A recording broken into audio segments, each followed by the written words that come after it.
Friends, welcome back to my channel. Gowrishankar ಧಾರಾವಾಹಿಯ ನಾಳಿನ ಸಂಚಿಕೆಯಲ್ಲಿ ಏನಾಗುತ್ತೆ ಅಂತ ನೋಡೋಣ.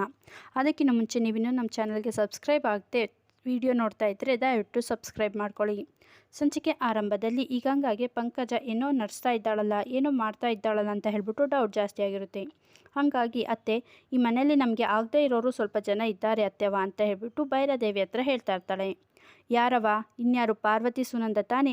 ನೀನು ಬರ್ತಾನೆ ನೋಡಬೇಕಿತ್ತು. ಶಂಕರನ ಹತ್ರ ಅಳೋದೇನು, ಅವನ್ನ ಪ್ರೀತಿ ಮಾಡೋದೇನು, ನೀನು ಅದನ್ನೆಲ್ಲ ನೋಡಲಿಲ್ಲ ಅನಿಸುತ್ತೆ ಕಣ ಗಂಗಾ. ನಾನು ನೋಡ್ತಾ ಇದ್ದೆ, ಇವ್ರನ್ನ ಹಿಂಗೆ ಬಿಟ್ಟರೆ ಇವರು ತುಂಬ ಮೆರಿತಾ ಇರ್ತಾರೆ. ಶಂಕರ ನನ್ನ ಮಗ ಅಂತ ಹೇಳಿಬಿಟ್ಟು ಈ ಪಾರ್ವತಿ ತುಂಬಾ ಮೆರಿತಾ ಇದ್ದಾಳೆ. ಈ ಬಾಲನ ಕಟ್ ಮಾಡಿದರೆ ಆವಾಗ ಗೊತ್ತಾಗುತ್ತೆ ಅಂದಾಗ, ಹೌದೇ ತವ, ಅವರಿಬ್ಬರೇ ಅಲ್ಲ, ಈ ಮನೆಯಲ್ಲಿ ಇರುವಂಥ ಪಂಕಜ ಅವಳು ಅಷ್ಟೇ. ಅವಳು ವಿಚಿತ್ರವಾಗಿ ಫೋನ್ನಲ್ಲಿ ಮಾತಾಡ್ತಿರ್ತಾಳೆ. ನಮ್ಮ ಬಗ್ಗೆ ಎಲ್ಲ ಬೇರೆಯವ್ರ ಹತ್ರ ಯಾರಾದರೂ ಹೇಳ್ತಾಳಾ ಏನು ಅಂತಲೂ ಗೊತ್ತಾಗ್ತಿಲ್ಲ. ಆದರೆ ನಾವು ಈ ಸತಿ ಮಾಡ್ತಾ ಇರೋ ಪ್ಲ್ಯಾನ್ ಯಾರಿಗೂ ಗೊತ್ತಾಗಬಾರ್ದು ಅಂತ ಹೇಳ್ಬಿಟ್ಟು ಗಂಗಾ ಹೇಳ್ತಾ ಇರ್ತಾಳೆ. ಕಣವ, ಇಷ್ಟು ಸತಿ ಮಾಡಿರೋ ಪ್ಲ್ಯಾನ್ಗಳೆಲ್ಲ ಯಾವುದೂ ವರ್ಕ್ ಆಗಲಿಲ್ಲ, ಎಲ್ಲ ಹಾಳಾಗಿ ಹೋಗಿರೋದಯ್ಯ. ಆ ಗೌರಿ ಪ್ರಾಣ ತೆಗಿಬೇಕು ಅಂದರೆ ಈ ಸತಿ ಏನಾದರೂ ಸಖತ್ತಾಗಿರೋ ಪ್ಲ್ಯಾನ್ ಮಾಡಬೇಕು ಅಂತ ಭೈರಾದೇವಿ ಹೇಳ್ತಿರ್ತಾಳೆ. ಆದರೆ ಈ ಕಡೆ ನಮ್ಮ ಪಂಕಜ ಇದ್ದೋಳು ಈ ಗಂಗಾ ಏನು ಪ್ಲ್ಯಾನ್ ಮಾಡಿದ್ರು ಅದನ್ನು ಉಲ್ಟಾ ಮಾಡಿಸಲೇಬೇಕು, ಗೌರಿ ಮತ್ತು ಶಂಕರನ ಒಂದು ಮಾಡಲೇಬೇಕು ಅಂತ ಹೇಳ್ಬಿಟ್ಟು ಆನಂದನ ಜೊತೆ ಮತ್ತೆ ಫೋನಲ್ಲಿ, ನೋಡಿ ಅಂಕಲ್, ನಾನು ಹೇಳ್ತಾ ಇರೋದು ಏನು ಅರ್ಥ ಆಗ್ತಿದೆಯಾ? ನಮ್ಮ ಮನೆಯಲ್ಲಿ ಗಂಗಾ ಏನು ಮಸಲತ್ ನಡೆಸ್ತಾವಳೆ, ಅದಕ್ಕೆ ನಾನು ನಿಮಗೆ ಮತ್ತೆ ಫೋನ್ ಮಾಡಿದೆ. ಇವಳು ಏನೋ ಮಾಡ್ತಾವಳೆ, ಒಟ್ಟಿನಲ್ಲಿ ಗೌರಿ ಅದಕ್ಕೆ ಏನೂ ಪ್ರಾಬ್ಲಮ್ ಆಗಲಿಲ್ಲ ಅಂದರೆ ಅಷ್ಟೇ ಸಾಕು ಅಂತ ಹೇಳ್ಬಿಟ್ಟು ಹೇಳ್ತಾ ಇರ್ತಾಳೆ. ನೋಡಮ್ಮ, ನೀನು ನನಗೆ ತಿಳಿಸಿದೆಯಲ್ಲ, ನಾನು ನಿನ್ನ ಎಲ್ಲ ನೋಡ್ಕೊತೀನಿ. ಗೌರಿನ ಆದಷ್ಟು ಜೋಪಾನವಾಗಿ ಇರೋಕ್ಕೂ ಸಹ ಹೇಳ್ತೀನಿ. ನೀನು ಆ ಮನೆಯಲ್ಲಿ ಅವಳು ಯಾರೋ ಕ್ರಿಮಿನಲ್ ಇದ್ದಾಳಲ್ಲ, ಅವಳು ಏನು ಮಾಡ್ತಾವಳೆ ಅಂತ ನನಗೆ ಪ್ರತಿಯೊಂದನ್ನು ತಿಳಿಸು ಅಂತ ಹೇಳ್ಬಿಟ್ಟು ಆನಂದ್ ಹೇಳ್ತಾರೆ. ಇನ್ನು ಈ ಕೋಳಿ ಮತ್ತು ಚುರುಮುರಿ ಇಬ್ಬರು ಸೇರಿಕೊಂಡು ಶಂಕರನ ಹತ್ರ, ಅಣ್ಣ, ಆ ಮಗಿನ ಇಷ್ಟೊಂದೆಲ್ಲ ಜೊತೆ ಆಟ ಆಡ್ತೀಯ, ಇಷ್ಟೊಂದೆಲ್ಲ ಪ್ರೀತಿ ಮಾಡ್ತೀಯ, ಆ ಮಗಿನ ನೋಡಿದ್ರೆ ನಿನಗೆ ಏನು ಅನ್ನಿಸ್ತದೆ ಅಣ್ಣ ಅಂದಾಗ, ಯಾಕರಲ್ಲ ಇಂಥ ಪ್ರಶ್ನೆ ಕೇಳ್ತೀರಾ? ಅವಳು ನನ್ನ ಬೆಸ್ಟ್ ಫ್ರೆಂಡ್ ಅಷ್ಟೇ ಕಣ್ರಲ್ಲ, ಆದರೆ ನನ್ನ ಪ್ರಾಣ ಕೊಡುವಷ್ಟು ಮಟ್ಟಕ್ಕೆ ಅವಳು ನನ್ನ ಒಳಗೆ ಸೇರ್ಕೊಂಡು ಬಿಟ್ಟವಳೆ ಅಂತ ಶಂಕರ ಹೇಳ್ತಾನೆ. ಹೌದಲ್ವೇನಣ್ಣ, ನೀನು ಅತ್ತಿಗೆಯನ್ನು ಇಷ್ಟೇ ಪ್ರೀತಿ ಮಾಡ್ತಿದ್ದೆ, ಆದರೆ ಈಗ ಅತ್ತಿಗೆ ಹೆಸರು ಹೇಳಿದರೆ ಮಾತ್ರ ಕೋಪ ಮಾಡ್ಕೊತಿ, ಎಣ್ಣೆ ಹೊಡಿತಿದ್ದಾಗ ಮಾತ್ರ ಅಮ್ಮಿಯವರೇ ಅಂತ ಹೇಳ್ಬಿಟ್ಟು ಅವ್ರ ಬಗ್ಗೆ ಪ್ರೀತಿ ತೋರಿಸ್ತಾ ಇರ್ತೀಯ. ಈ ಮಗು ಬಗ್ಗೆ ಹಂಗಲ್ಲ ತಾನೇ ಅಂದಾಗ, ಇಲ್ಲ ಕಣಲ್ಲ, ಇವಳು ದೇವತೆ ಇದ್ದಂಗೆ, ನನ್ನ ಪಾಲಿನ ದೇವತೆ. ನಾನು ಕುಡಿಯೋದನ್ನು ಬಿಡಿಸಿ ನನ್ನ ಒಬ್ಬ ಒಳ್ಳೆ ಮನುಷ್ಯನ ಮಾಡೋಳೆ. ಭೂಮಿ ಇಲ್ಲದೆ ನನಗೆ ಏನೂ ಇಲ್ಲ ಕಣ್ರಲ್ಲ ಅಂತ ಹೇಳ್ಬಿಟ್ಟು ಹೇಳ್ತಾ ಇರ್ತಾರೆ. ಹಂಗಾದರೆ ನೀನು ಯಾಕಣ್ಣ ಇವಳು ನಿನ್ನ ಮಗಳೇ ಅಂತ ಒಪ್ಕೋಬಾರ್ದು ಅಂದಾಗ, ನನಗೂ ಒಂದೊಂದು ಸತಿ ಹಂಗೆ ಅನ್ನಿಸ್ತದೆ ಕಣ್ರಲ್ಲ. ಇಷ್ಟೊಂದು ಹಾಕ್ಕೊಳ್ಳಿ, ಈ ಭೂಮಿ ಯಾಕೆ ನನ್ನ ಮಗಳೇ ಆಗಿರಬಾರ್ದು? ಅವಳು ನಡ್ಕೊಳ್ಳೋ ಪ್ರತಿಯೊಂದೂ ಸಹ ನನ್ನ ಥರನೇ ಇರುತ್ತೆ. ಇವಳು ಯಾಕೆ ನನ್ನ ಮಗಳೇ ಆಗಿರಬಾರ್ದು ಅಂತ ಅನ್ನಿಸ್ತದೆ.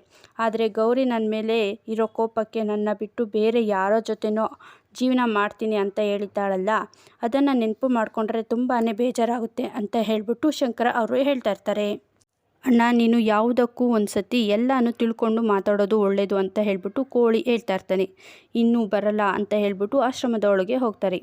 ಅಲ್ಲಿ ಒಬ್ಬರು ದೊಡ್ಡ ವ್ಯಕ್ತಿ ಇರ್ತಾರೆ. ಅವರು ಭೇಟಿಯಾಗಿ, ನೋಡಿ, ಇಲ್ಲಿ ತಂದೆ ತಾಯಿ ಇಲ್ದಿರೋ ಮಕ್ಕಳೆಲ್ಲ ಅನಾಥರಲ್ಲ, ಯಾರು ಈ ನಗು ಇಲ್ಲದೆ ಇವರಿ ಜೀವನದಲ್ಲಿ ದುಡ್ಡು ಅದು ಇದು ಅಂತ ಹೇಳ್ಬಿಟ್ಟು ಆಸೆ ಬೀಳ್ತಾರಲ್ಲ, ನೋಡಿ, ಅವರು ನಿಜವಾದ ಅನಾಥರು. ಯಾರಿಗೂ ಸಹ ಅನಾಥರು ಅನ್ನೋ ಭಾವನೆಯೇ ಬರಬಾರ್ದು. ಎಲ್ಲರಿಗೂ ಒಬ್ಬೊಬ್ಬರು ಇದ್ದೇ ಇರ್ತಾರೆ. ದೇವರು ಇದ್ದಾನಲ್ಲ, ಅವನೇ ತಂದೆ ತಾಯಿ ಅಂತ ಹೇಳ್ಬಿಟ್ಟು ಹೇಳ್ತಾ ಇರ್ತಾರೆ. ಶಂಕರನಿಗೆ, ನೀನು ಎಷ್ಟು ಒಳ್ಳೆಯವನಪ್ಪ, ನೀನು ಇಲ್ಲಿರೋ ಮಕ್ಕಳಿಗೆಲ್ಲ ಏನೇನು ಬೇಕೋ ಅದನ್ನೆಲ್ಲ ಕೊಡಿಸಿ ಇವರು ಅನಾಥರಲ್ಲ ಅನ್ನೋ ಭಾವನೆ ತರಿಸಿದೀಯ. ತುಂಬ ಒಳ್ಳೆಯವನು ನೀನು. ನಿನಗೆ ಒಳ್ಳೆಯದಾಗಲಿ. ನಿನ್ನ ಜೀವನದಲ್ಲಿ ನೀನು ಏನು ಅಂದ್ಕೊಂಡಿದೆಯೋ ಅದೆಲ್ಲ ಸಿಗಲಿ. ಈ ಮಗು ಯಾರದು? ನಿನ್ನ ಮಗಳ ಅಂತ ಅಂದಾಗ, ಮಗಳನೆಯ ಅಂತ ಹೇಳ್ಬಿಟ್ಟು ಹೇಳ್ತಾ ಇರ್ತಾರೆ. ಫ್ರೆಂಡ್, ನೀನು ಯಾಕೆ ನನ್ನ ಮಗಳು ಅಂತ ಅಂದೆ ಅಂದಾಗ, ಅಯ್ಯೋ, ನೀನು ನನಗೆ ಮಗಳೇ ಆಗಬೇಕು ಬಿಡವ ಅಂತ ಹೇಳ್ಬಿಟ್ಟು ಹೇಳ್ತಾರೆ. ಸರಿ ಆಯಿತು ಫ್ರೆಂಡ್ ಅಂತ ಹೇಳ್ಬಿಟ್ಟು ಭುವಿ ಹೇಳ್ತಾ ಇರ್ತಾಳೆ. ಭುವಿ ಅಂತೂ ಆ ಮಕ್ಕಳ ಜೊತೆ ಕುಣಿದು ಕುಪ್ಪಳಿಸ್ತಾ ಇರ್ತಾಳೆ. ಇನ್ನು ಶಂಕರನ್ಗಂತೂ ಭುವಿ ಆಟ ಆಡೋದು ನೋಡ್ತಾ ಇದ್ದರೆ ಏನೋ ಒಂದು ಪ್ರಪಂಚದಲ್ಲಿ ಏನೋ ಸಿಕ್ಬಿಟ್ಟಿದೆ ಅನ್ನೋ ಥರ ನಮ್ಮ ಶಂಕರನು ಸಹ ಖುಷಿಯಾಗಿರ್ತಾನೆ. ಇನ್ನು ಗೌರಿ ಆಫೀಸ್ ಕಡೆಗೆ ಹೋಗ್ತಿರ್ತಾಳೆ. ಅವಳಿಗೆ ಏನಾದರೂ ಪ್ರಾಬ್ಲಮ್ ಮಾಡಬೇಕು ಅಂತ ಈ ಭೈರಾದೇವಿ ಗಂಗಾ ಹೊಂಚು ಆಗ್ತಾ ಇರ್ತಾರೆ. ಈಗ ಒಬ್ಬಳೇ ಸಿಕ್ಕಿದ್ದಾಳೆ, ಅವಳಿಗೆ ಏನಾದರೂ ಪ್ರಾಬ್ಲಮ್ ಮಾಡಬೇಕು ಅನ್ನೋದು ಇವರ ಉದ್ದೇಶ ಆಗಿರುತ್ತೆ. ಆದರೆ ಗೌರಿ ಭುವಿ ಎಲ್ಲಿ ಹೋದ್ಲು ಅಂತ, ನನಗೆ ಬೆಳಗ್ಗೆ ಆಶ್ರಮಕ್ಕೆ ಹೋಗ್ತೀನಿ ಅಂತ ಹೇಳಿದ್ಲು. ಈಗ ನಾನು ಆಶ್ರಮಕ್ಕೆ ಬರ್ತೀನಿ ಅಂದಿದ್ದಕ್ಕೆ ಅವರು ಏನೂ ಹೇಳಲೇ ಇಲ್ಲ. ಚೇರ್ಮನ್ ಈಗಂತೂ ಫ್ರೀ ಆಗಿದ್ದೀನಿ, ಅಲ್ಲಿಗೆ ಹೋಗಿ ಬರ್ಬೋದಾಗಿತ್ತು ಅಂತ ಹೇಳ್ಬಿಟ್ಟು ವಿಜಿಗೆ ಫೋನ್ ಟ್ರೈ ಮಾಡ್ತಿರ್ತಾರೆ.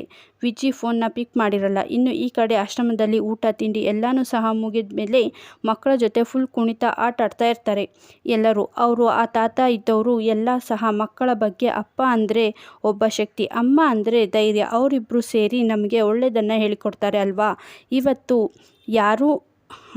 ಇವತ್ತು ನಾನು ನಿಮಗೆ ಹೇಳಿಕೊಡ್ತಿದ್ದೀನಿ, ನೀವು ಯಾರೂ ಅನಾಥರಲ್ಲ, ನಿಮಗೆ ಎಲ್ಲರೂ ನಾನೇ ಅಪ್ಪ ಅಮ್ಮ ಎಲ್ಲ ಅಂತ ಹೇಳ್ಬಿಟ್ಟು ಹೇಳ್ತಾ ಇರ್ತಾರೆ.